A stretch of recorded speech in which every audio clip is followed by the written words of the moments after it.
गणतांत्रिक व्यवस्था रे एटा गोटे ब्रिटिश पार्लियामेंट भी रही जे गोटे जी सरकार करे समान जो माने विरोधी दल रहती से विरोधी दल रे जो माने जो विभाग को ठीक भाव में तर्जमा करें देखिपारे से दायित्व दि जाए ताकू गोटे छाया कैबिनेट बोली कहुए से दायित्व बुझती वर्तमान दीटा दृष्टि विचार करा जोटा विरोधी दल नेता माननीय श्रीयुक्त नवीन पट्टनायक जो निष्पत्ति नहीं गोटे दृष्टि तो प्रथम कथाटा मुझे कहबी जे एटा राज्यपाई भल जे वर्तमान जो माने सब विधायक भाव में निर्वाचित होकर जो 51 जन विजु जनता दलर से माने निश्चित भाव में तांकर योग्यता अच्छी दक्षता अच्छी एवं तांको सबू जन जन की गोटे गोटे विभाग दायित्व दिखाई एवं से विभाग को सेमाने विभाग रे हस्तक्षेप करें ना किंतु विभाग जो कार्य तर्जमा करने कार्य को देखापी गोटे सुजोग दिगला एवं कई समस्ते सबू दायित्व रे कई कौन दायित्व को निर्दिष्ट भाव में देखिए नहीं एवरीबॉडीज रेस्पॉन्सिबिलिटी नोबडीज रेस्पॉन्सिबिलिटी न करी से निर्दिष्ट भाव में अकाउंटेबिलिटी से विभाग को ठीक भाव में देखुं कि नहीं रे जो विभाग को ठीक भाव में देखिपारे से हाथ में माननीय विरोधी दल नेता तांका नेतृत्व में गोटे छाया कैबिनेट भाया कर मुझा देखला न्यूज रे मुझे अनुभव कर जहाँ कर ठिकणा बाटे कर आउ गोटे दृष्टि जदि विचार करा जाए से विचार होची एबे पर्यंत 24 वर्ष क्षमता रहिला परे तांका भितरु मानिया जाइनी से भावुछंती एबे भी सरकार रे अछंती आउ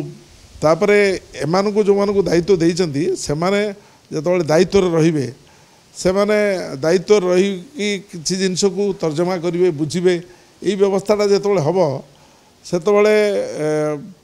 वर्तमान जो आक्रमण आरंभ होईची पंचायत राज विभाग 50 लाख टंका सब पंचायत को देदेले गतकाली निष्पत्ति होती से सब गुड़ा को 50 लाख टंकार बिना प्लान प्रोजेक्ट बिना प्रोजेक्ट अप्रूवाल ले जी जमीती पारी खर्च कर देइछंती ताकू तर्जमा करने भारतीय जनता पार्टी सरकार काली गोटे निष्पत्ति नहीं एवं आहरी अनेक निष्पत्ति से निष्पत्ति नौ अनेक बदलाउछंती धरतु कहले जिते माननीय मुख्यमंत्री निष्पत्ति नेले जिते सबू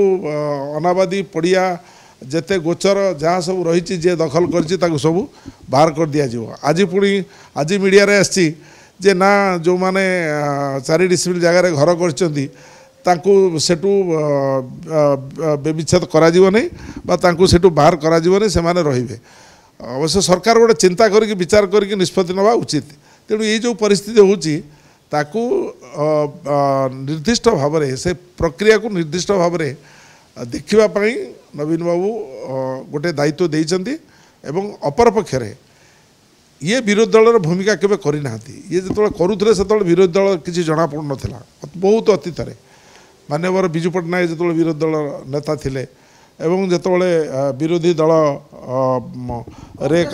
जितेबाला कांग्रेस दल क्षमता थिला जो आम 3 थर सरकार थिलु से जो विरोधी दल थिले विरोधी दल भूमिका को जो भाव में करुले एबे माने एते मानिया हो जाइए सरकार मानिया एमाने करें तेणु ये जो न करें से केवल एकमात्र दल कांग्रेस दल जी एक लंबा समय विरोधी भूमिका रही काम करुच्ची एवं जो जी जो 14 जन निर्वाचित होकर समस्ते योग्य स्टलवार्ट एवं से लड़ाई करेंगे विधान जिते पब्लिक इश्यू जिते आसो लोक मान समस्या जिते आसो से समस्या को लेकिन से खोलाखोली भाव में लड़ाई करेंगे और से लड़ाई पूरा एभली भाव में से लड़ाई करेंगे जहाँफल लोक न्याय वंचित हेबे न्याय पाइबे और कांग्रेस दल ही केवल कर हाथ में हेबे।